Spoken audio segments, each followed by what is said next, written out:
Hello and welcome back to another episode here at The Damage Report. Under quarantine, phase 2-ish.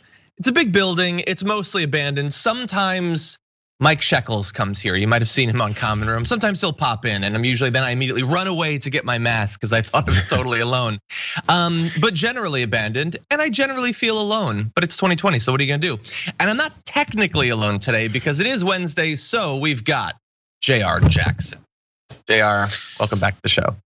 I feel like the weeks just go by faster and faster. It was just yesterday that I was on a takeover show on TDR, completely overrun. Some guy left town, so I was like, hey, I'll do it. And we're already back on for another JR Wednesday. This is fun, I like it. You did, yeah. That was a fast turnaround. So you stepped in and you did the show with Adrian. What was it like taking the reins and leading an episode of the Damage Report? I'll tell you this, I really need to educate myself on the jargon, the vocabulary, everything that surrounds the giving that happens on Twitch. I've said it every time I've done a Twitch show through TYT, but the subs and the gifts and the givings and the whatever's given, I tried to read it and I feel like the people who gave were like, I'll just forget it. I'd rather you not say my name associated with whatever you were just saying about it. That was my biggest hang up, I gotta be honest. He was like, oh, that's a waste of whatever I gave, because this guy totally butchered first my name and then secondly what I just gave. Yeah, I'm trying to keep up. I know most of the lingo, but I haven't had any time whatsoever for a few months now to really play any games. So I do feel like I might be slipping away from that. Like there's been these huge trendy like waves of games that everybody's playing and like making memes about, and I haven't even touched it. So I'm feeling like I'm getting more like disconnected from everything, but not from the audience. You know why? Because we are going to be responding to your super chats, comments, Twitches, Twitters, all of that stuff as we go on. Both Jayar and I will be responding, so feel free to send those in. We've got a lot of stories that we're going to be talking about. We're going to be responding to some of Trump's town hall from yesterday. He spoke with George Stephanopoulos. He made noises anyway. It was something like speech. How did he do? We're gonna get the defensive reaction almost immediately from Fox News, but then also more importantly, update on the ICE facility whistleblower story that we talked about yesterday on the show. We've got more anti-maskers. We've got the weaponization of Trump's Bob Woodward comments from those interviews from throughout the early parts of the pandemic and more. It's a lot. And you know what would be nice? Even more people joining us to watch it. And the only way that's gonna happen is if you like the stream, maybe share it, do whatever it is that Google and or Facebook and Twitter and all that want you to do for people to know that this is actually going on. We don't have billionaires boosting our streams, but I think that you will provide a nice replacement for that. And with that, Jayar, why don't we jump into our first stories? Love it. Since it was revealed that Donald Trump did a series of interviews with journalist Bob Woodward and said that he always was downplaying the pandemic, you've had to wonder, once he actually has to answer for that in front of real people, how is that gonna go? So last night was the first time in this town hall that he had to do that. So here you have him being asked a question about that downplaying of this horrendous pandemic. Oh, hi, my question is, if you believe it's the president's responsibility to protect America, why would you downplay a pandemic that is known to disproportionately harm low-income families and minority communities? Yeah, well, I didn't downplay it. I actually, in many ways, I upplayed it in terms of action. My action was very strong. Yeah, because what I did was with China, I put a ban on. With Europe, I put a ban on. And we would have lost thousands of more people had I not put the ban on. So that was called action, not with the mouth, but in actual fact. We did a very, very good job when we put that ban on. Whether you call it talent or luck, it was very important. So we saved a lot of lives when we did that. There were holes in the ban, and the European ban didn't come for another month. Okay, so look, he referred, as he has been for months constantly, to the fact that he sort of mostly initiated a ban against travel from China after the virus was already in America. And he does that because that's the only thing that he can point to. And it was the easiest thing to do. The dude was passing travel bans on a monthly basis leading into the pandemic. So that does not actually address her concern at all. That individual wanted to know why he described himself that he was downplaying it. She tried to follow up and acknowledge that it was his words that he did that. And he did what he did. He just talked over her, and she eventually gave up and sat down because he didn't give a damn about her concerns. He just wanted to talk about his ban. Well, okay, so there's multiple, this one wasn't circulated as much yesterday, but if he wants to talk about how his plan of action was best, he did all these bans on China, and that's actually what happened. Despite what he said he was gonna do with the American people as far as information he's given us with his actions. Okay, fine, he wants to try and, that's gonna appeal to his voters who are trying to find something to grasp a hold of, right? That's honestly the objective here, because everyone who understands what he said and did is gonna understand what he said and did, and nothing that he can say now can change it. You just have to explain it, which he won't do, we know that.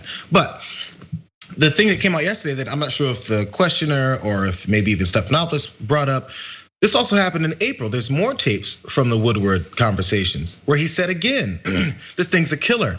You wouldn't believe how easily transmissible it is. He said these things months after he originally said he's gonna downplay it. That's more revelations about how bad this is. But days after having those revelations, that truth to Bob Woodward, he then goes on and tells people that are protesting in Minnesota, Wisconsin, Michigan, those several states are around that area.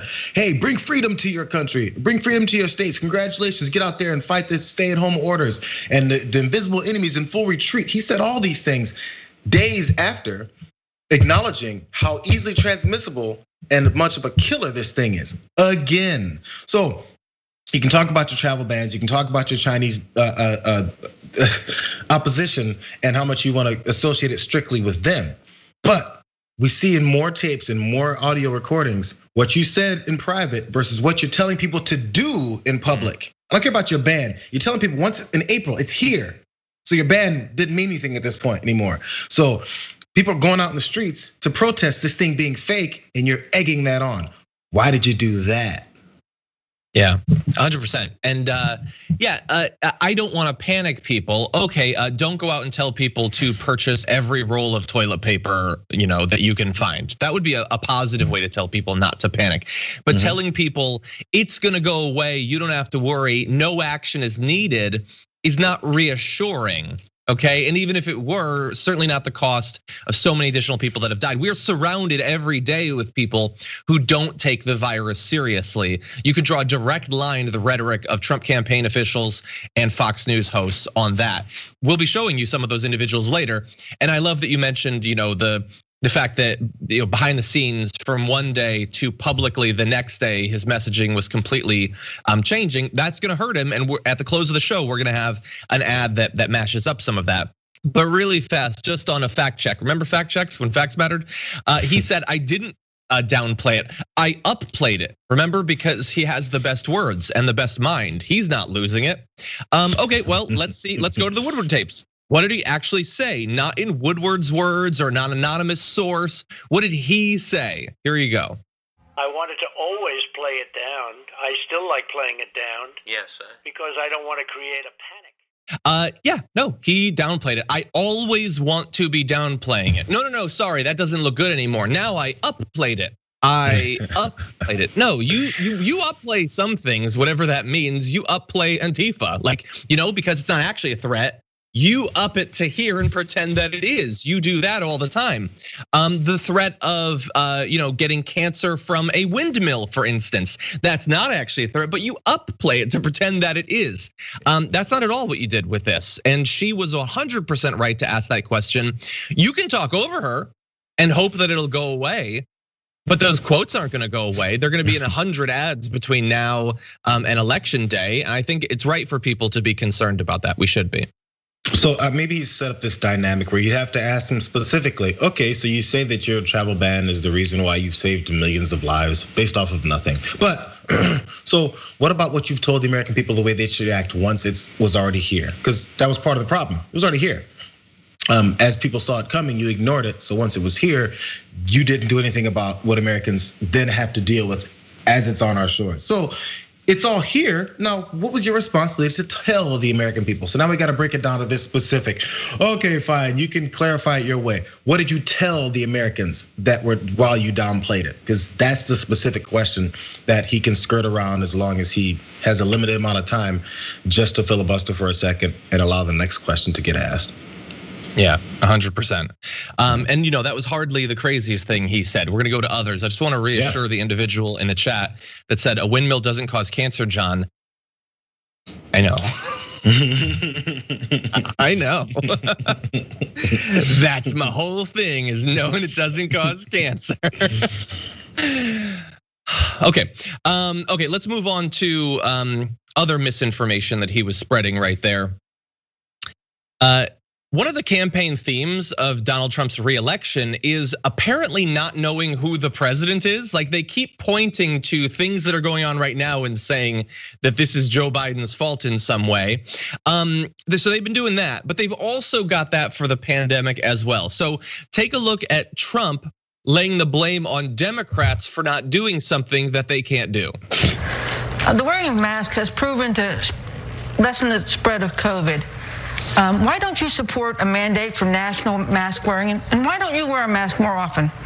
Well, I do wear them when I have to and when I'm in hospitals and other locations. But I will say this, they said at the Democrat convention, they're going to do a national mandate. They never did it because they've checked out and they didn't do it. And a good question is, you ask, like Joe Biden, they said, we're going to do a national mandate on masks. He's called on all governors to have them. It is a state responsibility. No, but he didn't do it. I mean, he never did it. So I don't know what we're supposed to say. So the Democrats were going to impose a nationwide mask mandate and they didn't do it. Well, that's true. They didn't do it. None of them, last time I checked, were president, so couldn't do it. Biden has occasionally said that he might do that depending on the situation with the pandemic when he becomes president. But Jayar, how are we supposed to respond to that? And is that convincing? Is that persuasive to his base? Yeah, no, Joe Biden didn't do that. That's true. Is that how they're responding to quotes like that? Yes, and of course, and my examples are based strictly off of Twitterers, which 50% are real people and 50% aren't. But either way it goes, we know that that's the point that's getting pushed. Whether or not whoever's pushing it, the fact you see this coordinated message that goes out consistently, you know that it's been created somewhere and then presented to be taken, to be spread to the masses this way, and that's definitely one of them. What about Biden's response to it? I've seen that many times. What about Biden's response to the coronavirus? What about what he wanted to do? He can say all he wants. Hey, John Iadarola also daily talks about what we should do with the coronavirus, but I don't think he can do anything about it except tell you and probably try and educate you on where the facts are. From there, we need our elected leaders. Again, no, Maybe it's split in some kind of way. Either he doesn't know how elected officials and how our democracy works, or he doesn't care. I'm not sure which one it is, but he's like, well, who cares about who can do something? I want to do it, so I'm gonna do it. And somehow he thinks he controls everything. And so similarly, well, Joe Biden, he wants to control everything. How come he can't just control it from here? I don't know. I really think there's holes in his logic of how he gets from A to B. So once we all get to B with him, we're like, how did we get here? Yeah, I feel this like existential dread when I see things like that. And it would be one thing if it was like Trump was campaigning on this the first time and he got 3% of the vote in the Republican primary. That would be like, oh, good. What do you know? That sort of stuff isn't going to play. But he's already president. He has a very good chance of becoming president again. And he's campaigning against the idea that the person he's running against is the one who's actually president already. But this is kind of like a consistent thing because they wanted to run before they had control of literally everything. They wanted to run against government. They were outsiders running against government. Then once they became president, had control of the Supreme Court, the Senate and all of that, now it's the deep state. So sure, now we've taken control, but there's another layer. So they liked the idea of running against the radical left. Well, the radical left didn't win the primary, but don't worry, Joe Biden's secretly controlled by the radical left. Joe Biden's already president. He's responsible for the riots and all of that. It's like so everything fundamentally is just whatever they want it to be. And it would be one thing if they were losing running like that, but it really does seem to be working. And it's it's like trying to explain basic concepts to people and they just respond that Brawndo has electrolytes. Like, I don't know what I'm supposed to say to that because we don't seem in the same reality. Joe Biden isn't president right now, okay? He isn't, okay? You can criticize him for what he's saying he'll do, whether that's inadequate or maybe going in the wrong direction. You can do all of that. That's generally how campaigns have been run. You can't criticize him for not handling situations that were your exclusive province because you're the goddamn president. Yeah, I mean, he's already done with Obama as well. But I'm wrong. He's like, yeah, they brought up Obama and why he hasn't addressed certain things that happened during during Trump's administration. So it's an ongoing approach because people don't know when one thing happened versus another. So as long as they just say it, they know a certain percentage of their support base is gonna buy it. That's just all there is to it. They're there to take something in, to eat up and try to regurgitate to everyone else in his defense. So the bad things that are happening now are Biden's fault in the future. So the riots are Biden's future fault. Okay, because that's right now, he doesn't like it, so he gives it to Biden in the future. Things he does want, he just takes. So veterans' choice, he passed that, even though that was passed under Obama and signed by Obama. So he took from the past the things that he wants. He's basically, his time frame is 3 years of time travel in either direction. What if he were to go further? Like if he were to literally say, I won the Vietnam War, what would Fox News, what would their coverage of that be? Like if you were to talk to Trump fans at a Trump rally a week after he said, I won the Vietnam War, I don't know, maybe it'd be enough. I try to come up with these all the time and I honestly don't know what would actually be enough to get through to people because nothing. Because the 3 years could become 5 or could become 10 at some point. I don't know at this point. Yeah, none of them. Because if you could have predicted that in talking about the coronavirus and that he would step in front of the podium and tell people to ingest disinfectants and it'll clean that whole thing out. If you would have predicted that he would have, yes, that's his motion. If you would have predicted that he would have gone earlier this year and downplayed it and said, oh, we got 15 cases, it's just gonna be gone. Or if you'd have predicted it, he said it is what it is. The fact that hundreds of thousands of Americans have died under his watch and under his ineptitude, you would have been like, well, that would have been enough. We have about a 25 to 30 different things that he's done just in the past 6 months that you could have said before those 6 months happened. If President Trump does this, enough of his people will finally throw up their hands and go, I can't take it anymore. But we've seen those things. Come up with anything. They're gonna find an excuse and something to say. So if he says, yeah, I alone won the Vietnam War, what they're gonna say is, oh, first of all, we did win the Vietnam War. And what he meant to say was we. He's such an American. When he says I, he means we as Americans. That's what they would say. And they would recreate history and say that we won the Vietnam War. They would straight up say it. They just would. You think they haven't recreated history on everything else? Yeah, they have. They're creative in that very limited way. I don't really produce much art, but they can square that particular circle. Okay, let's move on to the next bit. This is just, I mean, we could play 20 of these. I'm gonna limit myself to one, but here you go. Trump at the town hall was asked about mask wearing by an individual who was being responsible in wearing a mask and wanting him to show leadership on that. And he just ranted against masks. Now I want you to watch this. And you're going to be tricked by some of the context of it. You're gonna look at this video and you're gonna see an individual in a suit. He's gonna be on a stage and there's gonna be like a lot of like nice accoutrement in the room. But just imagine that you were on a bar stool sitting next to this guy in some dive bar and he said word for word everything Donald Trump says here. And you tell me if it doesn't actually work. Here you go. Now, there is, by the way, a lot of people don't want to wear masks. There are a lot of people think the masks are not good. And there are a lot of people that, as an example, who are those people? Well, I'll tell you who those people are. Waiters, they come over and they serve you and they have a mask. And I saw it the other day where they were serving me and they're playing with a mask. I'm not blaming them, I'm just saying what happens. They're playing with a mask, so the mask is over and they're touching it and then they're touching the plate. That can't be good. There are a lot of people, if you look at Dr. Fauci's original statement, you look at a lot of people, CDC, you look at a lot of people's original statement, they said very strongly, George, don't wear masks. Then all of a sudden they went to wear masks. The concept of a mask is good, but it also does, you're constantly touching it, you're touching your face, you're touching plates. There are people that don't think masks are good. I'm still waiting for the answer. Audience, you're now stupider because of that. No, but there was an answer. I don't know what the question is. I don't know where he lives, but no, there was an answer. Some people don't like it, and who? Waiters, because you touch it, and then you touch a thing, and so it would be better, by the way, to just not have a mask at all then, okay? Because if you're gonna touch it, then you should just be breathing directly the germs into other people's faces. And yeah, some people don't like it. And at one point, Fauci apparently wanting people to not buy up the entire supply of PPE and making it impossible for medical professionals to have it, told people not to purchase masks very briefly.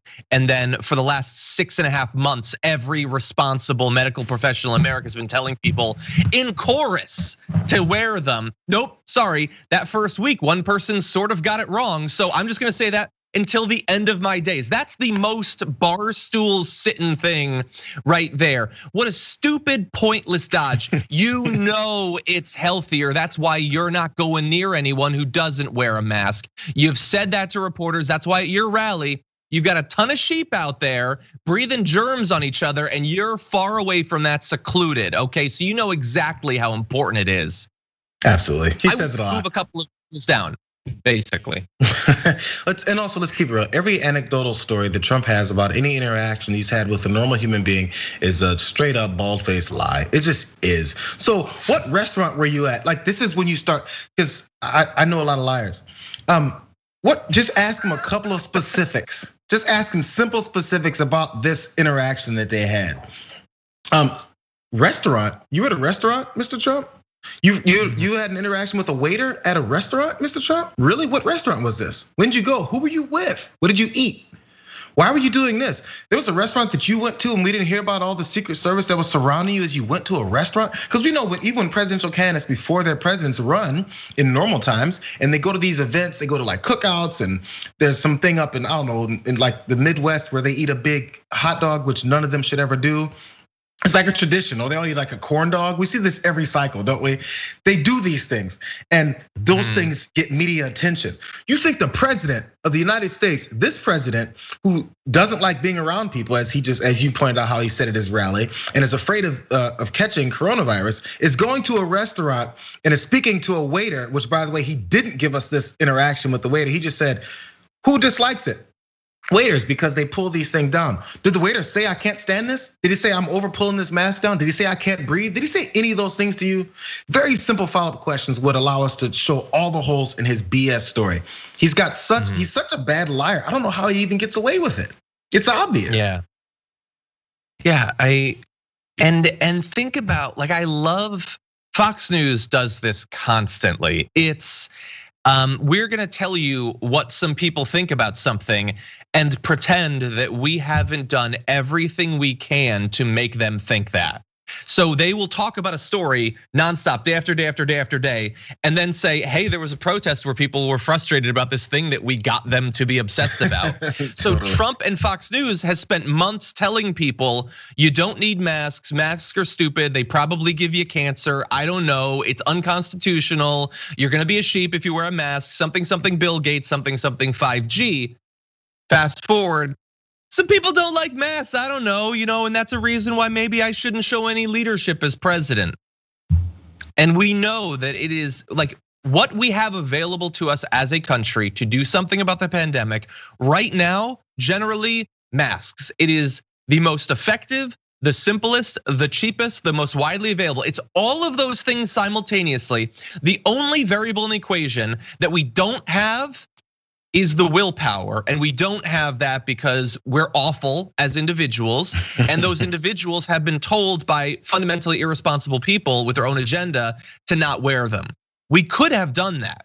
We could have done that, and by now we could probably be largely reopened. We'd still have to be wearing the masks and all of that, whether you're a waiter or not, and we would be okay. But we didn't have that, and so we still lost more than 1,000 people in the last daily reporting.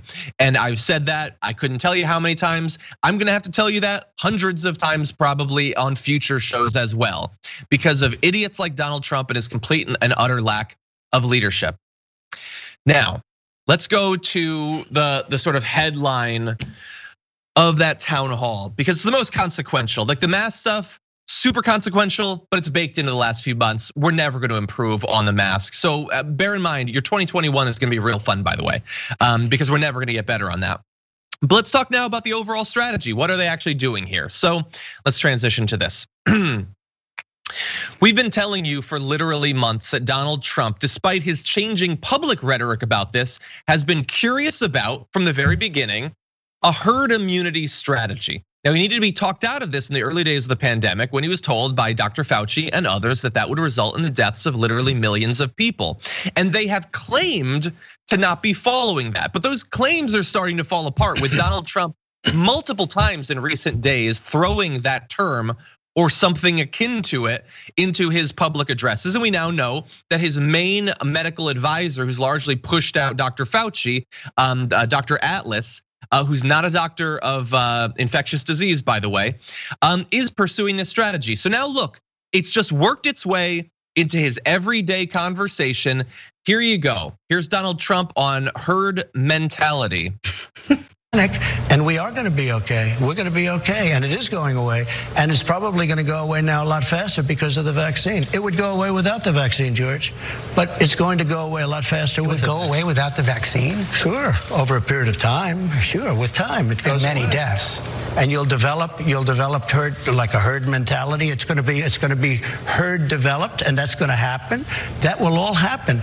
But with the vaccine, I think it will go away very quickly. Got to take a quick break. But I really believe we're rounding the corner, and I believe that's strong. As you know, Dr. Fauci disagrees with that. Well, I mean, but a lot of people do agree with me. Okay, so that's not quite 3 strikes, but herd mentality, it's gonna be herd developed.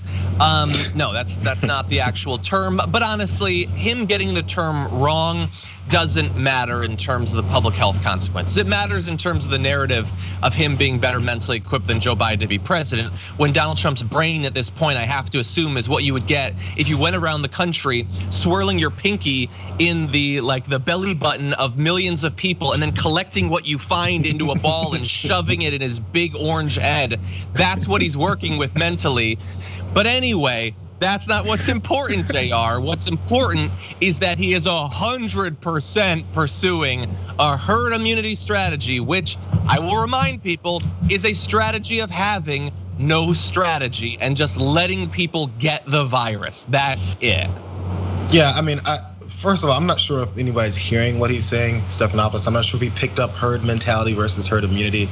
Because honestly, it could easily be just a simple slip of the tongue, because there's this term called herd mentality and there's a term called herd immunity, right? Yeah, you can get them mixed up if you're speaking quickly, you're just talking off the cuff. I get that. The problem is when you go and you're hell bent on making, I'd say 90% of your re-election bid to talk about how mentally challenged and senile your opponent is. So if that's the basis for what you want to do, and you talk about all these gaffes, because yes, Joe Biden throughout his career has a lot of gaffes. If that's your focus, you gotta make sure you don't do it. It's like someone on Twitter. If I'm gonna criticize you for putting the wrong there in your tweet, it's not THERE, it's THEIR. If you do that, that means you better not ever make that mistake. That's what happens when you decide to be the grammar police. You cannot make any mistakes, or else you're like, I set myself up for that. So if you're Trump and you're running for president, and you want to talk about someone's mental capacity and their ability to speak, if you mess up, be prepared to have it thrown right back at you. Yeah, and honestly, I mean, I get it. I've got Trump derangement syndrome because I have some semblance of a value system remaining. I get it. I lose it over Trump. Do you have any idea how many of those sorts of gaffes we could play for him literally every single day? When he said that Biden got the Nobel Prize, did we say anything about that? Did we do a video about it? No. Countless times he says insane things. He has no idea what is going on, but we generally give it a pass because there's more important things to focus on. The issue here is that there is potentially nothing more important than this in the short term. If he is actually pursuing this strategy, which again, I hate even using that term because it glorifies what he's actually doing. What he's actually doing is this. Do we have herd mentality yet, or do we got a herd? Have you heard anything about the mentality? Do we got it? And then maybe someday enough people will have gotten it, enough people will have died that we will have moved past it, assuming you can even do that. And again, that's not even established for this particular virus. He is actually pursuing it, and he's being more and more open to just revealing that as he talks. And I don't think that there can be enough focus on that. There was 1 or 2 questions about that. And I know Stephanopoulos did some good follow-ups on a few things like his attempts to destroy the ACA and things like that. How can you not have more follow-ups on that? Like when they say he spent months saying there were some who wanted to go herd, but I didn't, when all we knew at that point was that he had been talking about it. And now he's just casually saying it. He just drops it into conversation like I mentioned the last episode of John Oliver. Like it's just a thing that happens without even realizing it. How can you not respond when the cost is so high? It doesn't matter to him, because that's when you have the situation he has when he only gives a damn about himself. When you can only care about yourself, when anyone else is brought up, you have no other answer except, like you have to pause and go, wait, what does this have to do with me again? Oh, nothing, okay, I don't care. He just has to find a more artful way of doing that, because that's what most politicians do.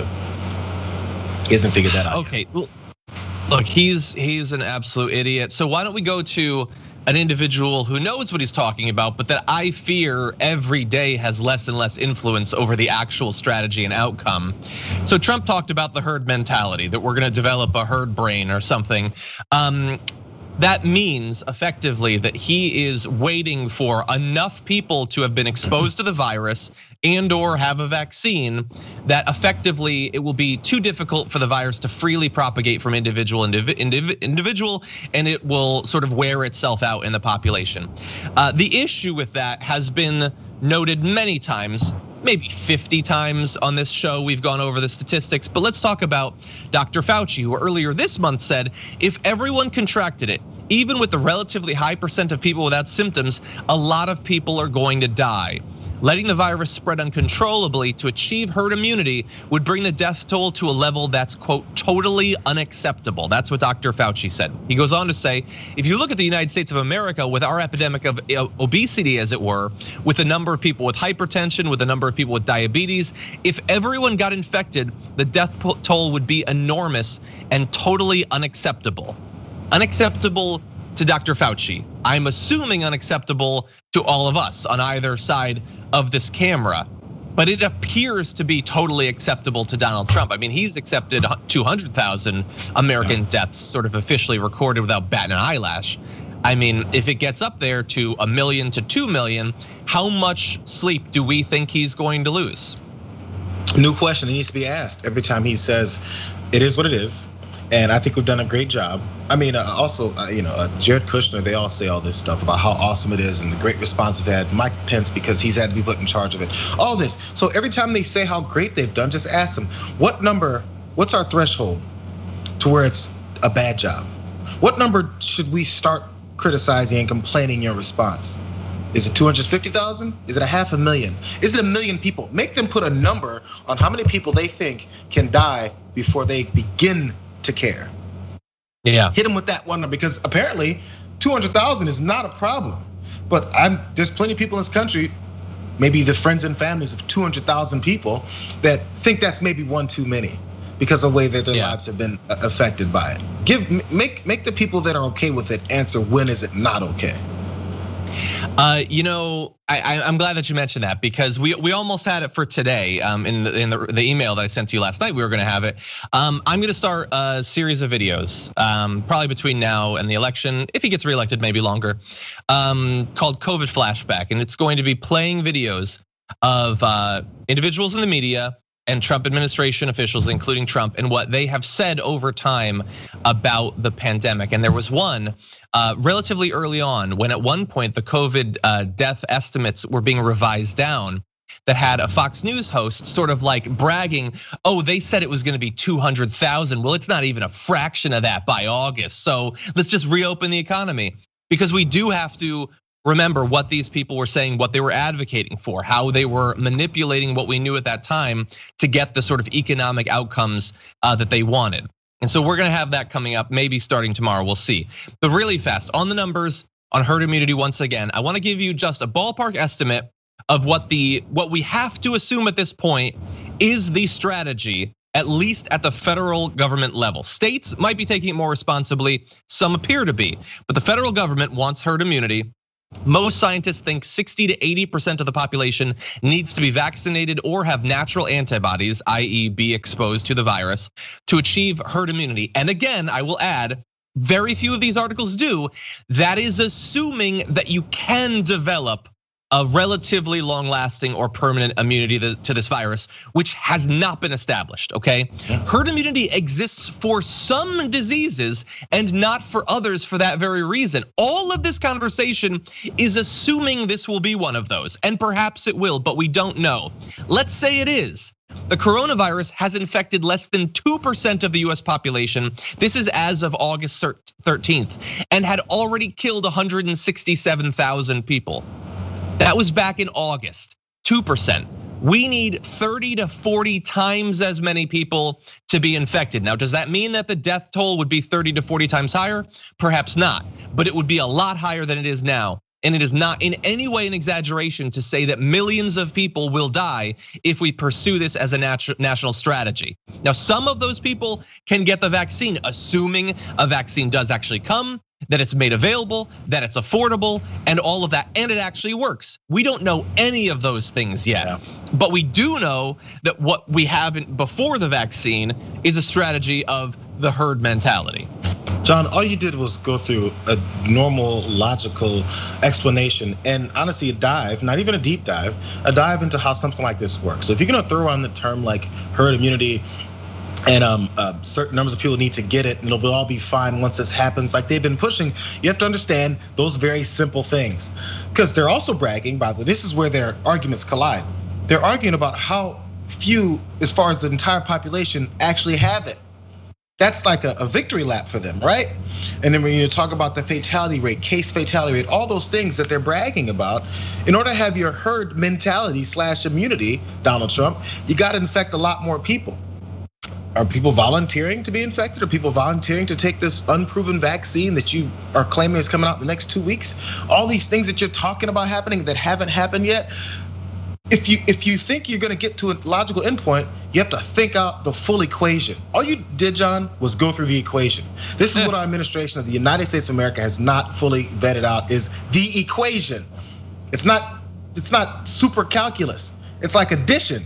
It's just this plus that equals that. In order to get to our last point, we have to add these three things together. And those three things are just completely overlooked because we just honestly don't care about getting to that last point.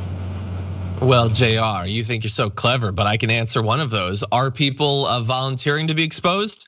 Some, they were at a rally over the weekend. They're gonna be in Target in a video we're gonna show people a little bit later on. Some people are volunteering. We need to talk about a relatively new show called the Republic, or UNFTR. As a Young Turks fan, you already know that the government, the media, and corporations are constantly peddling lies that serve the interests of the rich and powerful.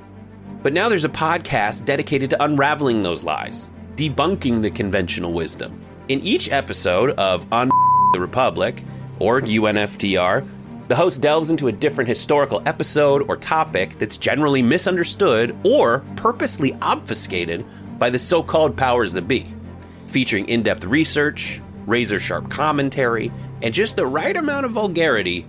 The UNFTR podcast takes a sledgehammer to what you thought you knew about some of the nation's most sacred historical cows.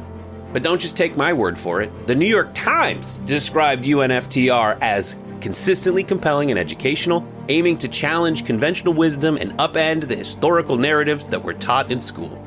For as the great philosopher Yoda once put it, you must unlearn what you have learned. And that's true whether you're in Jedi training or you're uprooting and exposing all the propaganda and disinformation you've been fed over the course of your lifetime. So search for UNFTR in your podcast app today and get ready to get informed, angered, and entertained all at the same time.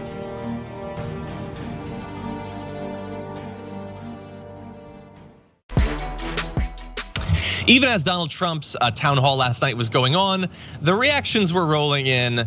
And it was mostly, sort of centered around him having trouble coming up with the right words, him looking just terrible as he's trying to talk over people. He has no ability to talk about policy and all that. It was a disaster. And many people were wondering, who okayed this? Why would he do this town hall? He is so ill prepared to answer direct questions without someone like a Jeanine Pirro, like being the bumpers on the duck pin bowling that is his brain. And it looked terrible. How do you know it's terrible? Take a look at Laura Ingraham, her immediate reaction, how she tried to characterize this town hall. The DNC may as well have put the whole thing on. You should know that some of these people voted for you last time around. Some voted for Hillary Clinton. Why did you throw vulnerable people like me under the bus? Why don't you support a mandate for national mask wearing? And why don't you wear a mask more often? Why would you downplay a pandemic that is known to disproportionately harm low-income families and minority communities? And then there was this moment. Should pre-existing conditions which Obamacare brought to fruition be removed? No. Please stop and let me finish my question, sir. Should that be removed? I hope you are taken seriously. I hope you are. And we are not going to hurt anything having to do with pre-existing conditions. They will not do that because they have socialized. I have to stop you there. You've been trying to strike down pre-existing conditions. I have it already, and it's a much better plan for you, and it's a much better plan. Okay, so you could see in the little chyron, it was an ambush against Donald Trump. So I have some thoughts, Jayar, but what do you think about that? Seems a tad defensive. I'll let you go with the ambush because I want to hear your thoughts on it first. But so this is similarly to letting the guy talk to someone. That's all it is. He's talking, and that's an ambush. Again, I was trying not to go to the ambush because I'll follow up on you. I want to point out a couple of specifics about how Laura Ingraham is trying to pose this, right? As we're watching it, if you listen to it without any bias, at the end of it, you go, man, he's really lying about that pre-existing condition line. Because she's playing what he said, and this is supposed to sound like he's the victim, he's been set up, these vicious Americans are asking him questions. But specifically about that part, she went through several, like 3 questions from previous people that she found disturbing, but made sure to come back to her. This is all production. This is a plan. I say this all the time. When Tucker Carlson talks, when Sean Hannity talks, and all these guys talk, they're reading from a teleprompter. Every syllable that they say is being put in front of them on a teleprompter, and they read it. Whatever part of it they had in writing it, yeah, they have varying levels of it. I get it. But as they come back to Laura Ingraham to make sure she points out this lady right here next to me, her question goes, and then here's this moment. This is a specifically bad moment. Do you know why?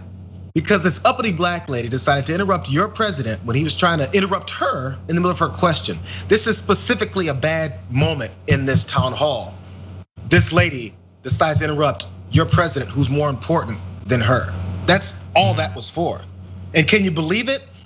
She's gonna disrespect your president. This is the basis for their base. This is what their base believes, and this is what their base likes about him from the beginning.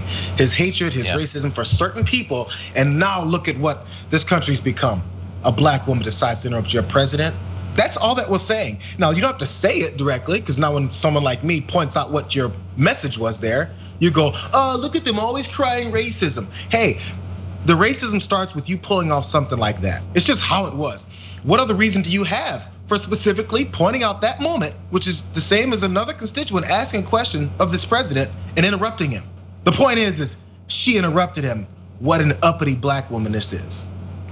100%. As soon as I saw it, I thought, if that exact same interaction happened and that was a white woman, there's like a 25% chance that it was in that montage. It's not 50. Yeah, how dare she? Because she was doing what everyone needs to do. Don't let Donald Trump just steamroll you, because he doesn't want you to follow up and call him out on his BS, to quote him, all of that. He just wants to keep talking, so don't let him. She shouldn't.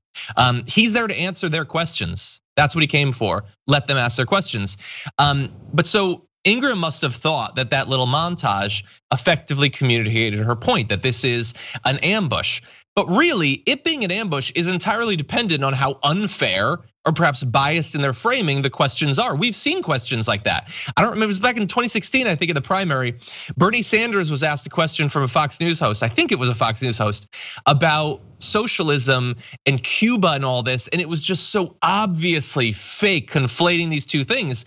What Donald Trump got was questions like, why don't you support a mask mandate? Okay, you may not like that, Laura Ingraham, because you don't think that people should wear masks or socially distance. You've been saying that for months, but the doctors all say that we should be wearing masks. So that seems like a perfectly fair question. Why did he leave people to die? Okay, that's a harsh question, but 200,000 people have died. So hardly surprising that voters would have that question on their minds. Why did you downplay the virus? Okay, that's inconvenient. I could see that, but it was your boy's own words that said that. He said that to Bob Woodward. So how's that an ambush? Did he ambush himself with Bob Woodward? These are not unfair questions. And the pre-existing conditions thing, okay, you may not like it, but Donald Trump and the Republican Party have been trying to remove protections for pre-existing conditions. They didn't support the ACA, which was the first protections for those, and they've been trying to destroy it. They tried it in the first year of Trump's administration. They thankfully failed, but they tried, and right now, they have a case before the Supreme Court that would destroy the ACA. Now, Trump would say, I will then produce a new protection. And you'll see it in 2 weeks, by the way. He always says that. George Stephanopoulos at some point called him out on that for repeatedly saying, it'll be 2 weeks, it'll be 3 weeks, going back, interview year after year after year saying, I'm gonna have a healthcare plan.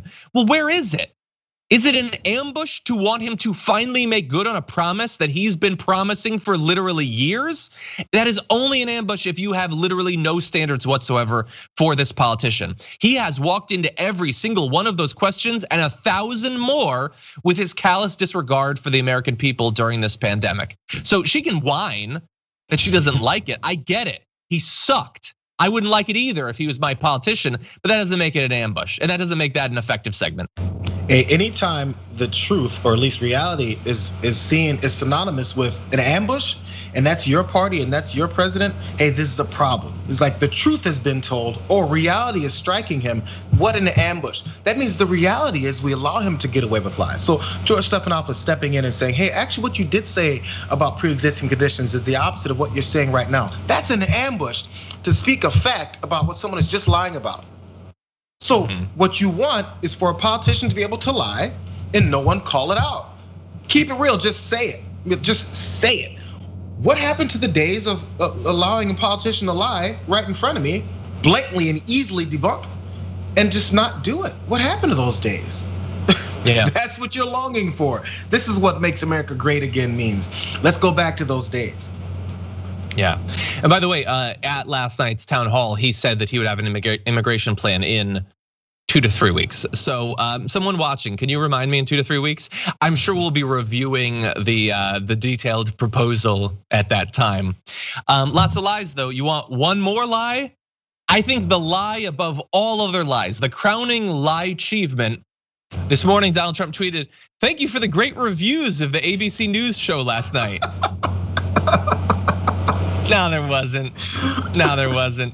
Dude, your girl had a breakdown because of how unfair it was to make you look so bad. There were no great reviews, you big dummy liar. It's the same as saying, I want to thank Bob Woodward for the amazing book. Talk about all the amazing things I've been doing. Exactly. Yeah, and his lie that he had read it in one day, this like almost 500-page book. By the way, we're not doing it as a story, but there was another update about his intelligence briefings, and it was more detailed. It said, they'd long ago they jettisoned the full briefings that like Obama would read, detailed information about the state of the world, and they had instead turned to bullet points, which we've known for a long time. But they said that they were growing sort of like concerned about whether even the bullet points would work because they had started to produce cards of 3 bullet points and they said they could never get him past 2.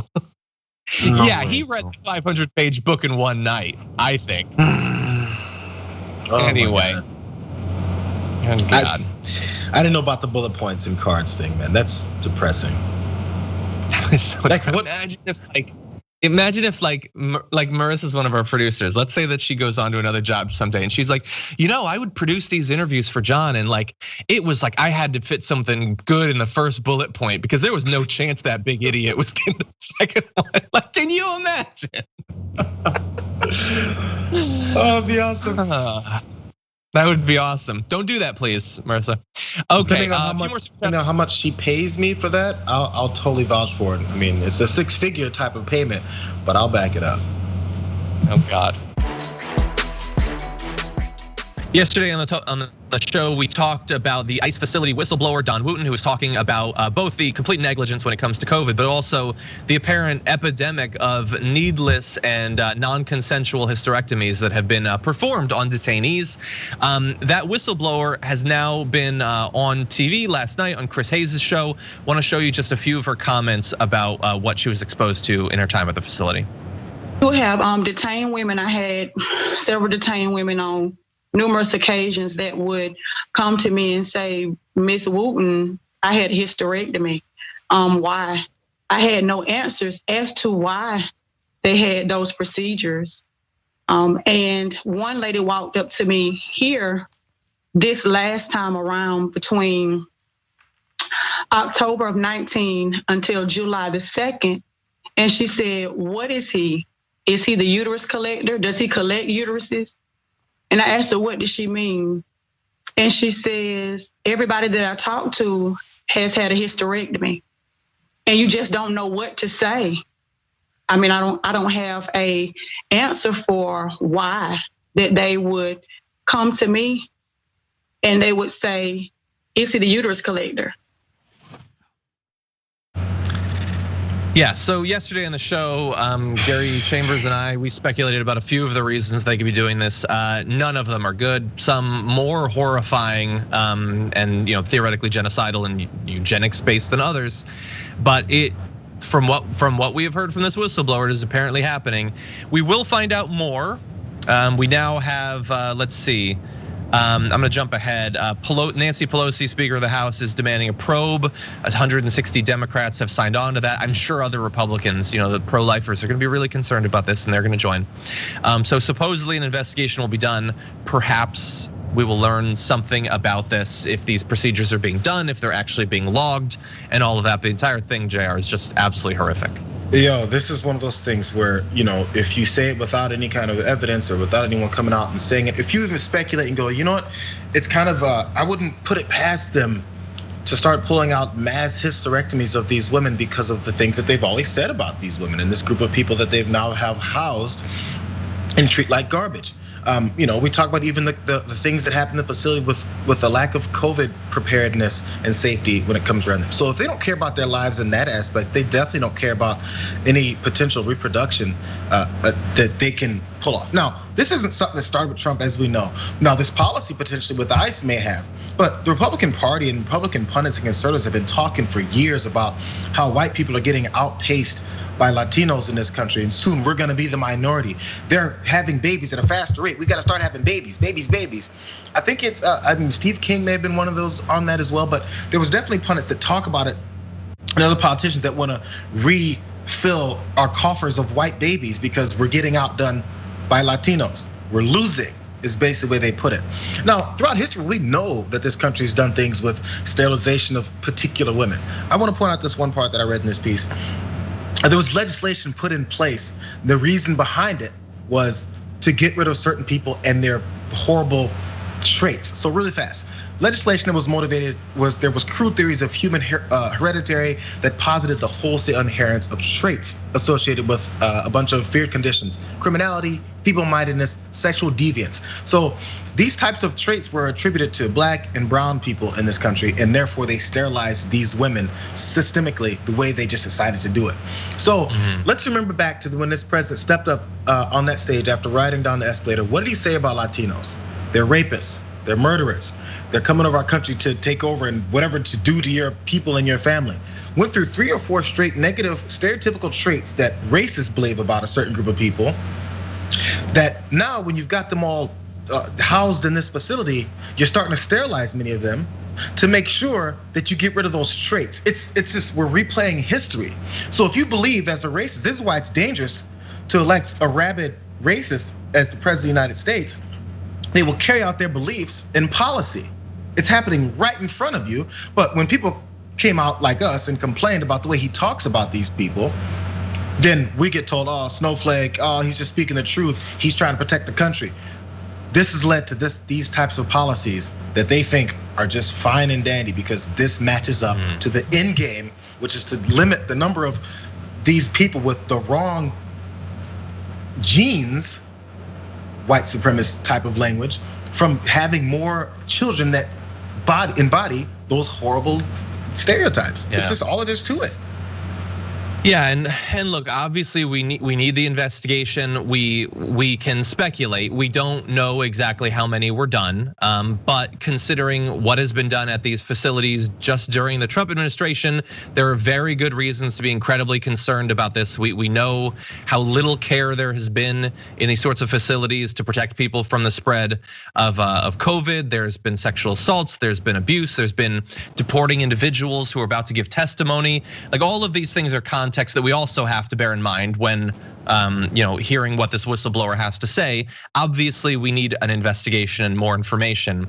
And in terms of the speculation, like the idea that this, like all of what Jayar just said, like it is an indisputable fact that our government has conducted things like this in the past, that many other governments have done that. If you believe that there is something fundamentally changed about America 2020 that means we could not do this, that the Trump administration would not do these things in the same way that our government and other governments have, feel free, more power to you. I don't see it. Now we do still have to wait for the information. I'm not interested in speaking definitively about things that I don't know, but I do know what America is and has been. That's what I know. Thankfully, we do have some good politicians. So I want to jump ahead to these quotes from Alexandria Ocasio-Cortez.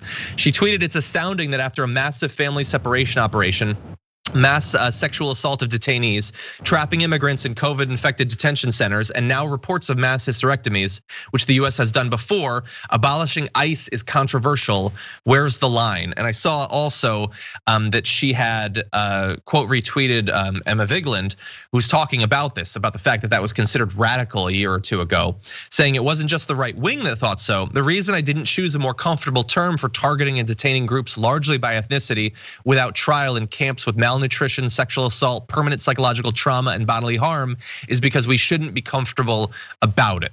That was in fact one of the things that we talked about when she was on this show. She had just come back from one of those camps on the border. This is, like, are we supposed to assume that things have gotten better? I mean, how many kids are still lost and unaccounted for? How many sexual assaults are happening literally as I'm doing this report right now?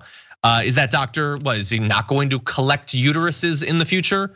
If we're going to get to that point, it is going to require strong action. And I think that Alexandria Ocasio-Cortez should be part of the leadership in this investigation. Hopefully Nancy Pelosi doesn't move on after a day or two because the cost is so absolutely significant. Yeah, one last thing on this is also unlimited amount of props need to be given to this particular whistleblower, as people keep talking about whenever a whistleblower comes out, say their name, why don't they identify themselves? Her name is Dawn Wooten. And also, they're just doing this because they're a disgruntled ex-employee and they just want to get some get back. Hey, and they want to make some money off of this. I'm looking for her book that she's promoting as she's talking about this. No, she's doing it for all the right reasons. She's talking about the issues that are happening on her watch and what she's seen is happening in our government. And then is also not doing it and waiting until a certain point to promote a book to do so. And she has her name out there. As dangerous as that is, and how many death threats she's probably now getting over this. Because if you ask, why don't they identify themselves? I'm sure she can give you a laundry list of reasons why she probably shouldn't have identified herself, but she did anyway because she's braver than the rest of these guys. Now, and honestly, I'd be okay if she was anonymous. Because we know the response that she's gonna get. We know that's the reason why they want to identify her. We know all that, but she did anyway because she's actually doing these things for the right reasons.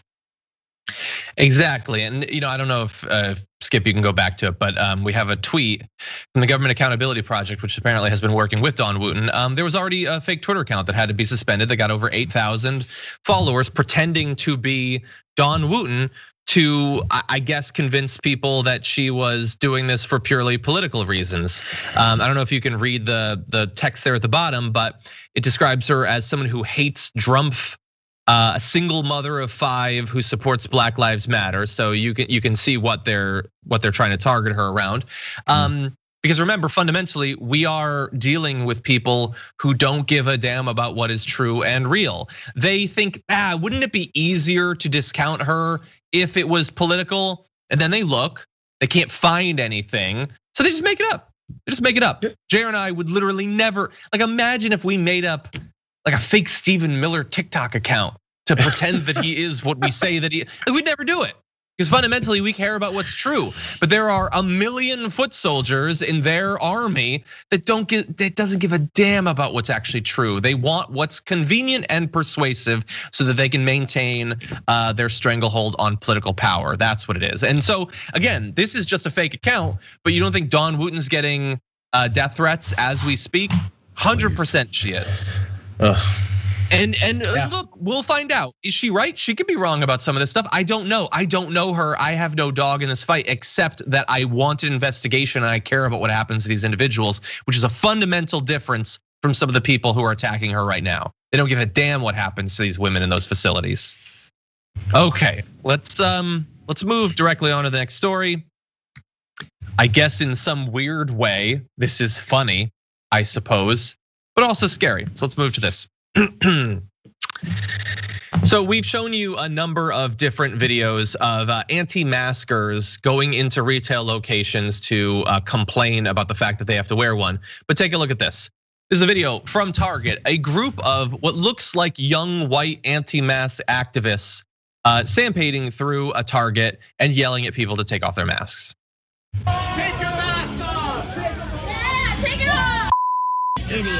We're not doing it! Take off your mask! Take it off!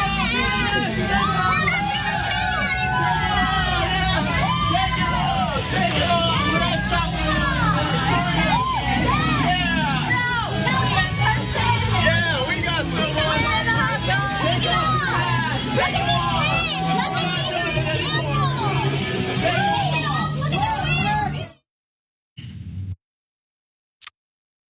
Yeah, so that happened in, I believe it was Florida, shockingly.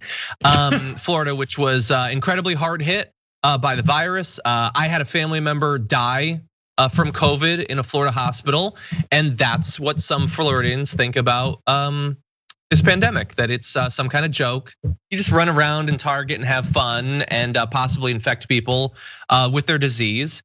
And and also, by the way, in the same way that you're ripping your mask off, you're also ripping a mask off on the, well, I just don't want to be obligated to do it, because they weren't just shouting, I won't wear one. They were yelling at people to take off their masks. People who have already shown that they're perfectly willing to do it. They don't want anyone to wear one, not just them. Yeah, I mean, you walk into a business establishment which can set forth any rules they want for how people come in. I mean, as long as it's not discriminatory about who they are and where they came from and their makeup, their human makeup. You can tell someone there's rules about you coming in the store, walking with no shoes on, walking with no shirt on. We don't want your diseased feet walking around on our floors where we then have to clean up behind you and potentially spread your diseased foot virus all over the place. So there's rules that have always been in place by stores, and it's their prerogative to do so. And if you don't want to go in because you just can't stand to put on socks and shoes on your nasty feet, then fine, don't come in. Shop somewhere else. Shop at the Target alternative that allows you to walk in with no shoes on.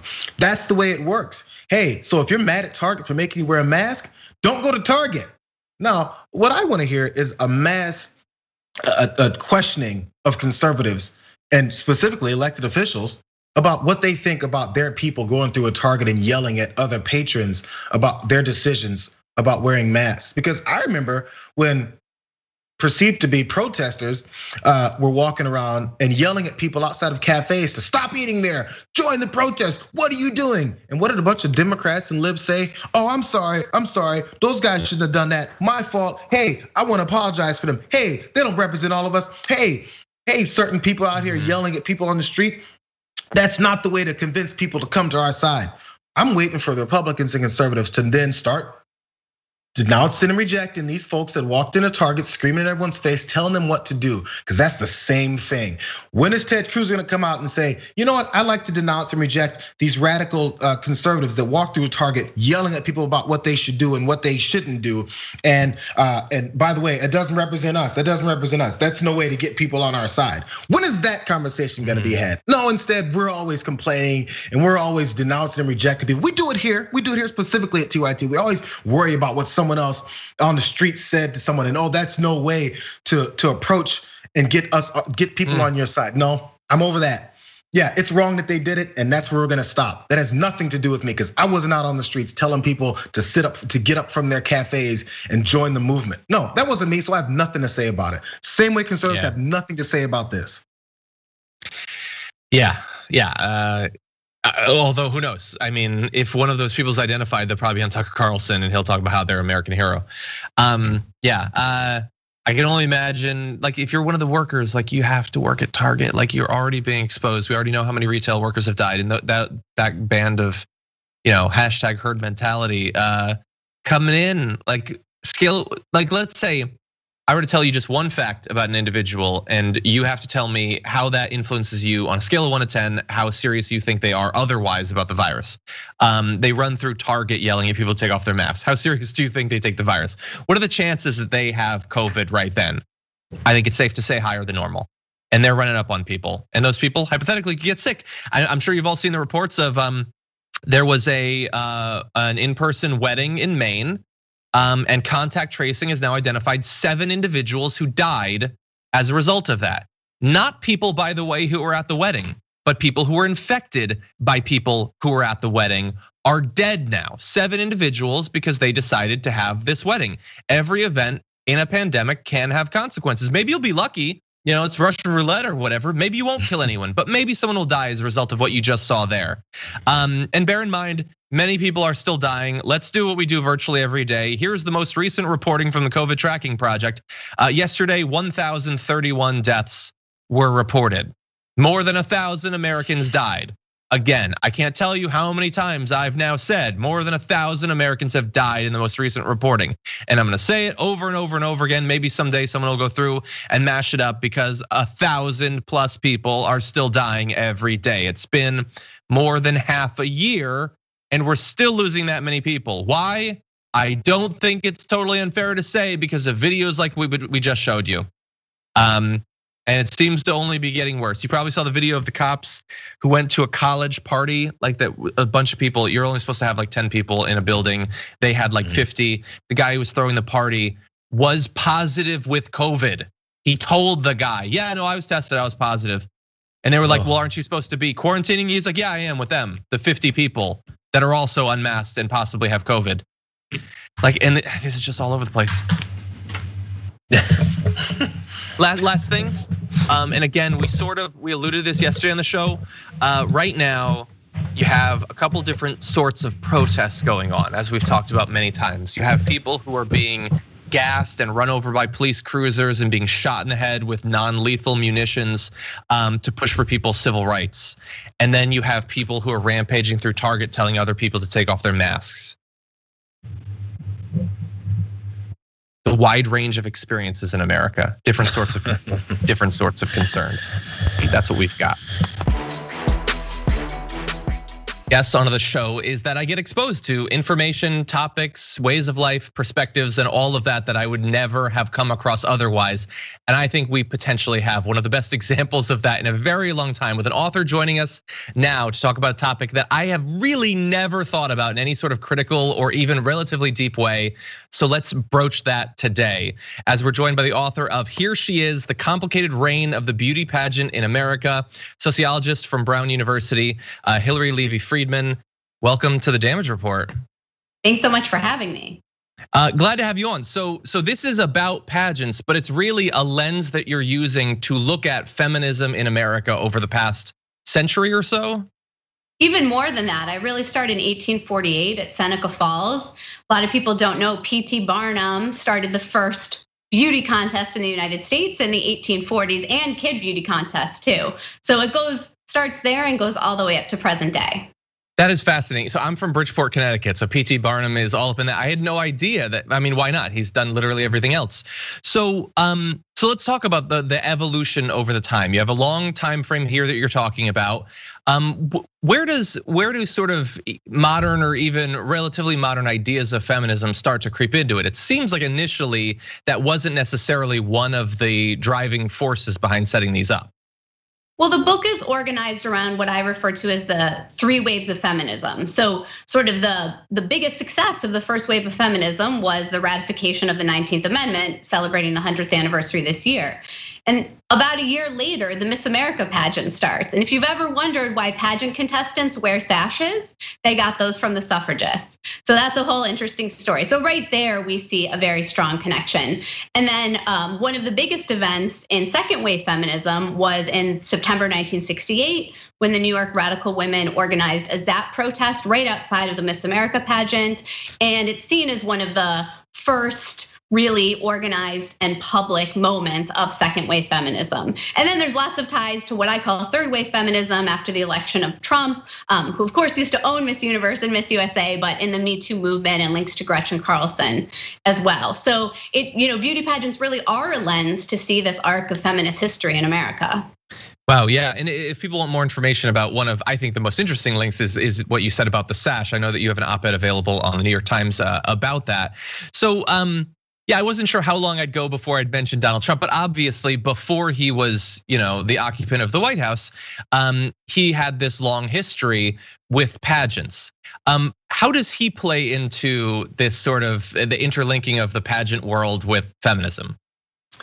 Well, for sure, what Donald Trump did when he was owner, which he has admitted to, and then many of the contestants have talked about, really fulfills some of the worst stereotypes about beauty pageants. So here's a man who owns the pageant, and he would go backstage and sort of, in his own words, he would inspect the goods. And even some of the former beauty queens who are very supportive of him, like Carrie Prejean, who was Miss California USA. You may recall, because there was a big brouhaha that she said she didn't believe in same-sex marriage, and she was named first runner-up. So anyway, even she said he came one day and he divided the contestants between hot and not. And she was like, this is in her memoir. She said she was glad to be in the hot group, but she felt sorry for the people who were in the not. So really, Donald Trump fulfills those stereotypes. Miss USA and Miss Universe has a very specific history that it is explicitly a beauty pageant, always has that swimsuit component because of how it started. And so Donald Trump is actually a really bad example and somewhat a rare example, because the pageant world tends to be dominated by women and not by men. So is that, behind the scenes as well as on the stage in terms of organizing it, promoting it, profiting from it, for all of that, that is more leaning towards women? Yeah, I mean, a lot of people will say beauty pageants are terrible because women are being judged by men and evaluated based on how they look. And there's lots and lots of truth in that. But one of the things I do, and here she is I take these sort of stereotypes and these claims very seriously, and I collected a lot of data. So I collected all the program books from the 1970s to the present for Miss USA, Miss America, and some others as well, and looked at the makeup of the judges panel. So actually a vast majority of judges are women and not men. Now, of course, at home, there may be men judging the women on how they look on their TV screens, but even there, starting as early as the 1950s and 60s, when these pageants went on TV, the majority of the viewing audience has been women. I have to say that's fascinating. I certainly would not have expected that. I mean, Donald Trump is probably the most high profile person I know of that's associated with one of these. And so I guess that has certainly biased my opinion of it over time. And so I know that you talk about sort of some of the positive and some of the negative around these, and how it's helped to provide more exposure for women and all of that.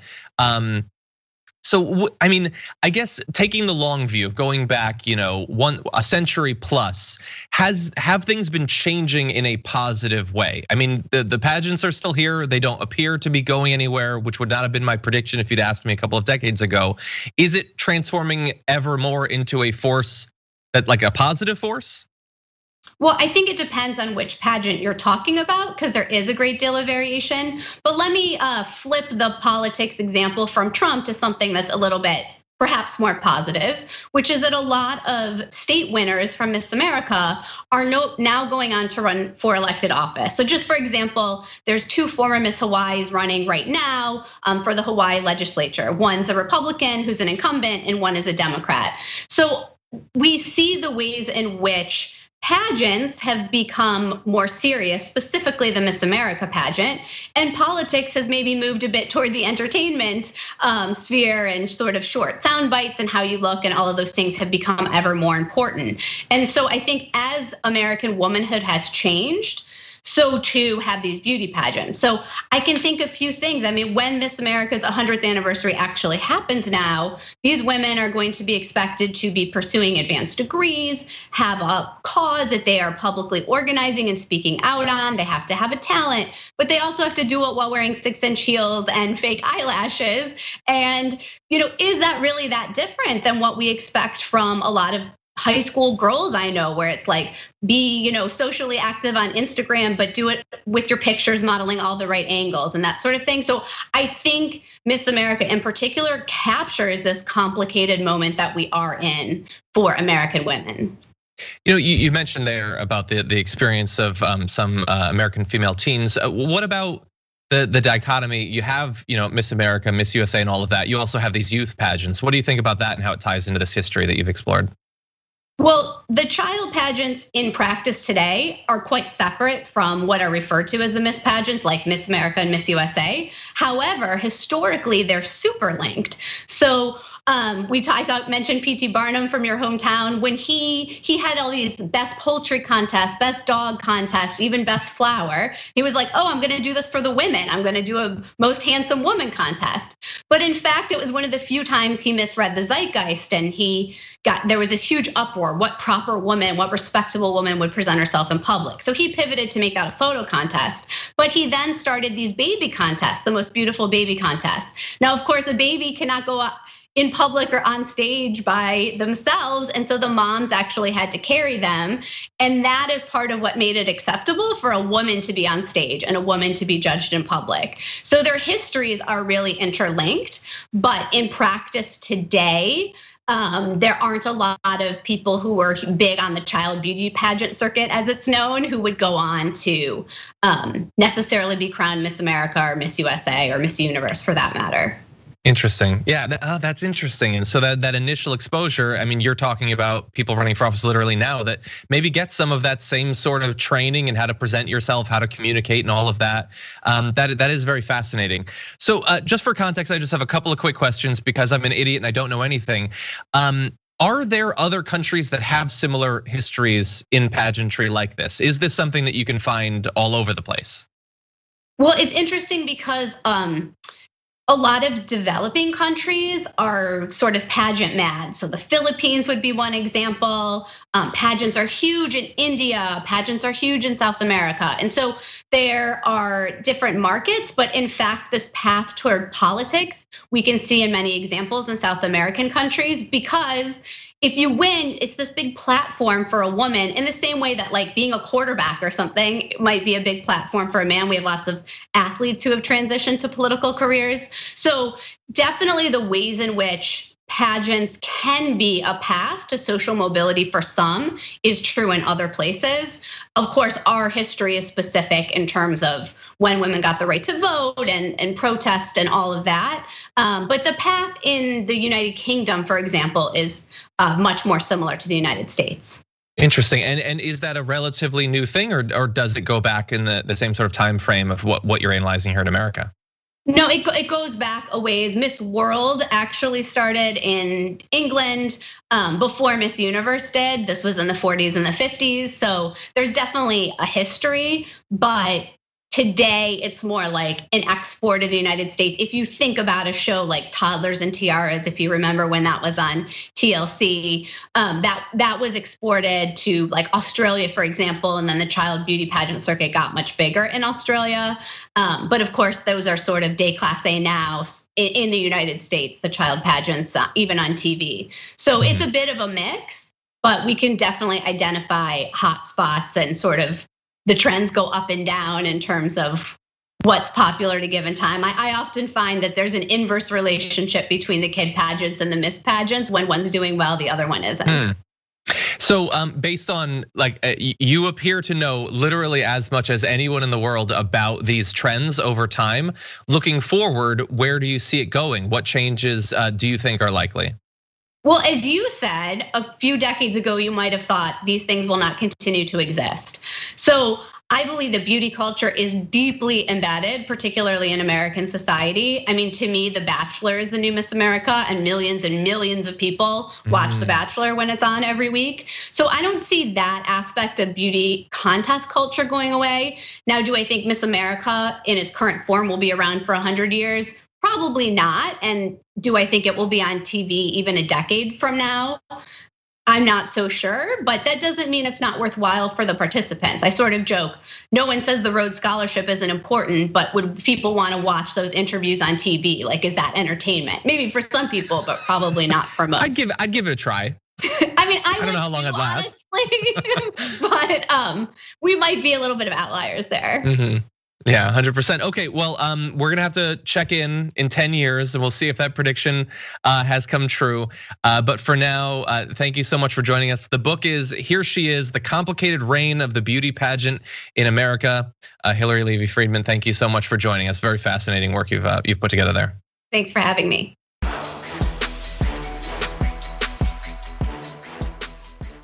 Thanks for listening to the full episode of The Damage Report. Support our work, listen ad-free, access members-only bonus content, and more by subscribing to Apple Podcasts at apple.co/TYT. I'm your host, John Adarola. I'll see you soon.